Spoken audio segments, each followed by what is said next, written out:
Guys as you know pro rider 1000 aka Agastya Chauhan की Yamuna express way पर एक बाइक एक्सीडेंट में डेथ हो गई थी। तो इस वीडियो में अगस्त्या चौहान एक्सीडेंट से रिलेटेड बहुत सारे अपडेट्स हैं, जिसमें हम बात करने वाले हैं असल में हुआ क्या था, फेक न्यूज कौन फैला रहा है, और आमिर माजिद जो कि प्रो राइडर के साथ थे तो उनके होते हुए एक्सीडेंट हुआ कैसे, और वहाँ कौन से एविडेंस और विटनेस थे जिनसे पता लग जाएगा कि एक्सीडेंट किया किसने। तो फर्स्ट ऑफ ऑल जब प्रो राइडर का एक्सीडेंट हुआ था तो बहुत सारे YouTubers and news channels fake news दे रहे थे कि प्रो राइडर की बाइक 300 की स्पीड पर थी जिसकी वजह से एक्सीडेंट हुआ। तो ड्रैगर Z900 जो कि अगस्त्या के फ्रेंड हैं, वो अगस्त्या के फादर से मिले और उन्होंने काफी सारी बातों से पर्दा उठाया। उन्होंने बताया कि news channel and YouTubers pro rider के एक्सीडेंट को ओवर स्पीडिंग का केस बता रहे हैं, जबकि ये एक हिट एंड रन का केस है, क्योंकि बाइक 300 की स्पीड से क्रैश होती तो बाइक में कुछ नहीं बचता, जबकि बाइक का आगे से राइट वाला हिस्सा डैमेज हुआ था और बाइक के टायर फट गए थे। साथ ही उन्होंने डायरेक्ट नाम लेते हुए एलिगेशन लगाया कि कार्तिक कस्टम्स व्यूज के लिए फेक न्यूज दे रहे हैं और राइडर कम्युनिटी के नाम पर प्रो राइडर को बदनाम कर रहे हैं। गाइज, अगर तुम किसी के मरने पर अपने चैनल को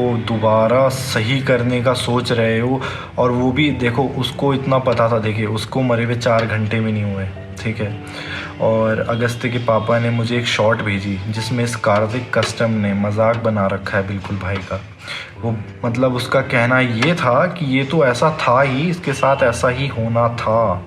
साथ ही वो बताए कि एक ट्रक ड्राइवर विटनेस भी था जिसने एक्सीडेंट पॉइंट से आगे टोल प्लाजा पर सारा इंसिडेंट बताया। सो गाइस, हमें ट्रक वाले से तो ये सुनने को मिला है जो टोल पर आगे गया था, जिसने बताई थी चीज़ें, कि उसने ये बताया कि 2 बाइक्स थी, एक वाइट कलर की एक ग्रीन कलर की, ज़्यादा स्पीड में नहीं थी, सिर्फ 100 की स्पीड पे थी, जो कि हाईवे पे ही स्पीड लिमिट आपकी 120 के ऊपर है, शायद 120 है, तो मतलब स्पीड लिमिट के अंदर थी। ट्रक वाले ने साफ साफ बताया। उसके बाद उस ट्रक वाले ने बोला कि आपस में दोनों को कुछ हुआ एंड ग्रीन वाली बाइक का बैलेंस बिगड़ा। सो इससे एक चीज़ तो क्लियर होती है गाइस कि ये चीज़ सच है, पर शायद पूरा सच नहीं है, क्योंकि अगर बैलेंस उसका बिगड़ा है तो जो भैया का हेलमेट टूटा है वो कम से कम, सच बता रहा हूँ, 20 से 30 टन वजन पड़ेगा तभी इतना महंगा हेलमेट टूटता है गाइस। वो किसी नॉर्मल चीज़ से नहीं टूट सकता।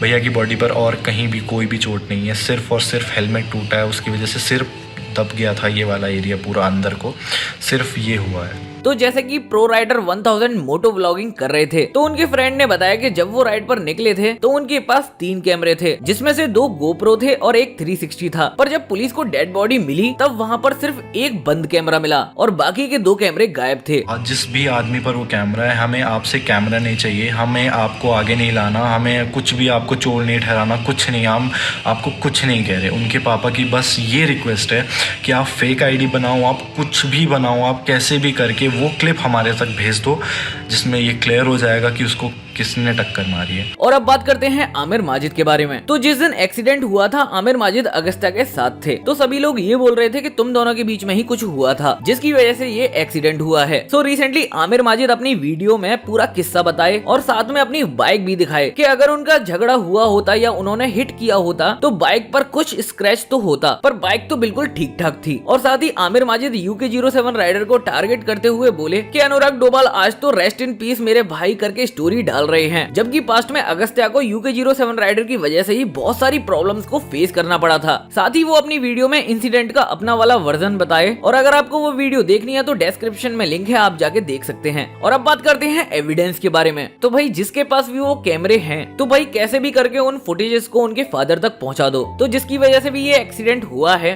और जो भी इस एक्सीडेंट की वजह थी वो पता चल पाए। और इसके अलावा भी एक एविडेंस है जो कि CCTV है। तो ड्रैगर Z900 ने बताया कि जहां पर एक्सीडेंट हुआ था वहां से 50 मीटर आगे CCTV कैमरा था, तो पुलिस उस CCTV कैमरे की फुटेज निकलवा रही है और अब उस फुटेज के आने का इंतजार है, जिसके बाद ये पता चल जाएगा कि ये एक्सीडेंट किसने किया था। और आगे कोई भी CCTV फुटेज एंड अपडेट निकल कर आती है तो मैं आपको अपडेट कर दूंगा। तो याद से चैनल को सब्सक्राइब कर लेना और वीडियो को अभी तक लाइक नहीं किया है तो प्लीज यार लाइक कर देना। मिलते हैं नेक्स्ट वीडियो में, तब तक के लिए टेक केयर।